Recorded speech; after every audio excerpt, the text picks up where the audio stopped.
یا حرام کھا رہا ہوں، جب یہ نہیں دیکھتا اپنی آرزوؤں کے پیچھے پڑا ہوتا ہے چاہے پھر کسی بھی طریقے سے، پھر اس کا زوال قریب ہے۔ باطل کبھی بھی ہمیشہ نہیں رہتا، حق ہمیشہ رہتا ہے، حق ہمیشہ رہتا ہے اور باطل مٹ جاتا ہے۔ گناہوں کا عام ہونا بھی اس انسان کا زوال ہے۔ اگر ایک معاشرہ اور قوم میں رہنے والے افراد اچھائی سے پیش آتے ہوں اور ہر اچھے کام کو انجام دیتے ہوں، وہ معاشرہ ضرور ترقی کرتا ہے، لیکن جس معاشرے کے اندر برائیوں کو انجام دیا جائے، جس ملک کے اندر برائیوں کو انجام دیا جائے، اس کا انت قریب ہوتا ہے، اس کی زندگی کم ہوتی ہے۔ جو ظلم کرتا ہے، ظالموں کا ساتھ دیتا ہے، جس کی آرزویں لمبی ہوتی ہے، جو کسی پہ ظلم کرتا ہے، اس کی تمنائیں، اس کی آرزویں دنیا میں تو پوری ہو سکتی ہیں، لیکن آخرت میں اس کی کبھی بھی حاجتیں پوری نہیں ہو سکتی۔ عزیزان محترم، پرا چنار کے لوگ اور پاکستان میں موجود مومنین اور مومنات سخت سردیوں میں دھرنوں کو جاری رکھے ہوئے ہیں، اور انشاءاللہ العزیز ابھی تک کوئی خاص پیش رفت نہیں ہوئی ہے، ابھی تک کوئی خاص عمل نہیں کیا گیا، اور اس کی ایک وجہ میں نے آپ کی خدمت میں عرض کی۔ اس کی ایک وجہ یہ ہے کہ ریاست نہیں چاہتی کہ یہاں پہ امن ہو پارا چنار کے اندر، ریاست نہیں چاہتی، حکومت نہیں چاہتی کہ یہاں کے لوگ سکون سے رہیں، کیونکہ میں نے عرض کیا ان کا مقصد امریکہ اور اسرائیل اپنے باپ کو راضی رکھنا ہے، ان کا مقصد ڈالر لینا ہے، ان کا مقصد وہاں کے لوگوں پر ظلم کر کے ان سے اس جگہ کو خالی کرانا ہے۔ لیکن ہم اپنی مٹی کے وفادار ہیں، ہم اپنے وطن کے وفادار ہیں، ہمارے ہزاروں لاکھوں نوجوانوں نے اپنے سینوں پہ گولیاں کھائی ہیں، لیکن اپنے وطن کا ٹکڑا دینا پسند نہیں کرتے۔ یہ وہی پسند کرتے ہیں جن کے پیٹ کے اندر حرام کے ٹکڑے ہوتے ہیں، جو حرام کھاتے ہیں۔ ہم انشاءاللہ امام زمانہ علیہ السلام کی بارگاہ میں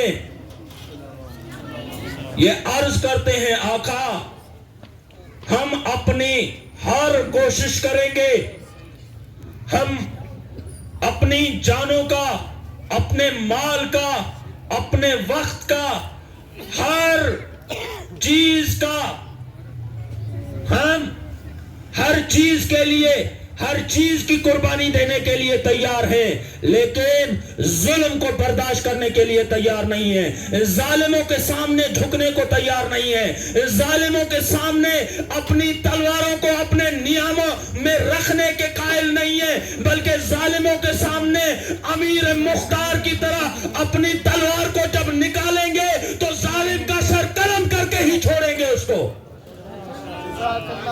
زندگی کے ہر میدان میں پارا چنار کے لوگوں سے یہ وعدہ کرتے ہیں کہ انشاءاللہ اللہ نے زندگی دی، بلکہ سب دنیا میں جہاں جہاں بھی کسی پر ظلم ہوگا، ہم وعدہ کرتے ہیں کہ اس ظلم کے خلاف ہم ہمیشہ کی طرح اپنے حوصلوں کو بلند رکھیں گے، اپنے ہر قسم کی قربانی دینے کے لیے تیار ہیں۔ عزیزان محترم، درد یہ بڑا ہے، آج بہت سارے شہداء کی تصویریں آپ کے سامنے، اس سے قبل علماء نے عرض کیا کہ شہادت سے گھبراتے نہیں ہیں، شہادت ہماری میراث ہے. ہم نے اب سے نہیں کربلا سے سیکھا ہے کہ اللہ کی راہ میں اپنے آپ کو قربان کر دیں گے لیکن باطل کو قبول نہیں کریں گے. وہ وقت، وہ مصیبت زدہ وقت، چند جملے اس معصومہ کے حوالے سے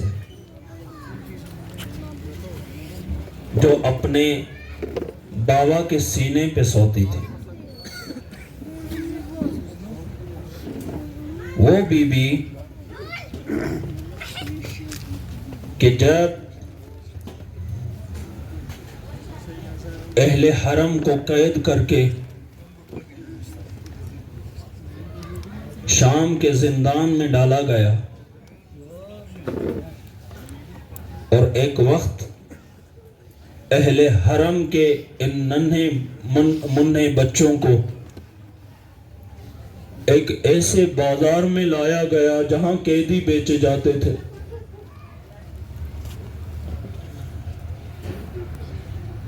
اس وقت ایک مولا کی چاہنے والا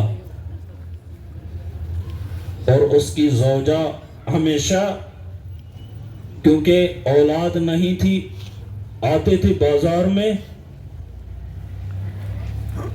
روایت ہے کہ اس سے قبل 10 سال پہلے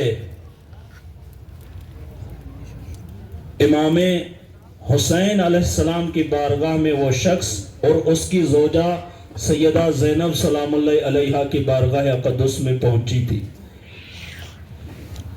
اس شخص نے مولا امام حسین علیہ السلام سے وعدہ کیا کہ آقا، اگر اللہ نے مجھے بیٹا عنایت کیا تو اپنے بیٹے کو آپ کا غلام بناؤں گا.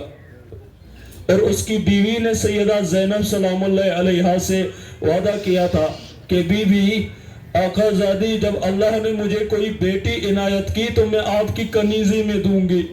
لیکن کافی وقت گزر چکا، ہر وقت آتے کوئی ایسا معصوم بچہ نہیں ملتا تھا کہ جو امام حسین اور بی بی زینب سلام اللہ علیہا کی بارگاہ میں پیش کرے. لیکن ایک وقت وہ شخص آتا ہے اور دیکھتا ہے بازار کے اندر جب قیدیوں پہ نظر پڑتی ہے تو اس کی نظر ایک مرتبہ سیدہ سکینہ سلام اللہ علیہا پر پڑی. دیکھتے ہوئے گھر کی طرف دوڑا اور گھر میں آ کر اپنی زوجہ کو کہتا ہے، مجھے اللہ کی ذات کی قسم زندگی میں پہلی مرتبہ کوئی میں نے باشریف النفس بچی دیکھی ہے جس کے چہرے سے شرافت چمک رہی تھی. فرمایا کہ اٹھو، آج وہ بچی خرید کر کے ہم چلیں گے آقا زادی جناب زینب کے پاس. ان کی بارگاہ میں ایک مرتبہ اپنی بیوی کو ساتھ لیتا ہے، آتا ہے وہاں بازار میں. جب بازار میں آتا ہے دیکھتا ہے کہ قیدی اپنے قید خانوں کی طرف واپس چلے گئے ہیں. کسی سے معلوم کرتا ہے کہ یہ قیدی کہاں گئے، کہا کہ فلاں جگہ قید میں گئے ہیں، شام کے قید میں گئے ہیں. اپنی زوجہ کو لے کے آتا ہے قید خانے کی طرف. خود زوجہ کہتی ہے کہ تم دروازے پہ کھڑے رہو اور میں قید خانے کے اندر جاتی ہوں. ایک مرتبہ دروغہ لے آتا ہے قید خانے کے دروازے پہ. جب اس عورت کی نظر حضرت سیدہ سکینہ پہ پڑی، قسم کھا کے کہا، اللہ کی قسم میرا شوہر سچ کہتا ہے، اتنی معصوم اور پیاری بچی میں نے زندگی میں کبھی نہیں دیکھی.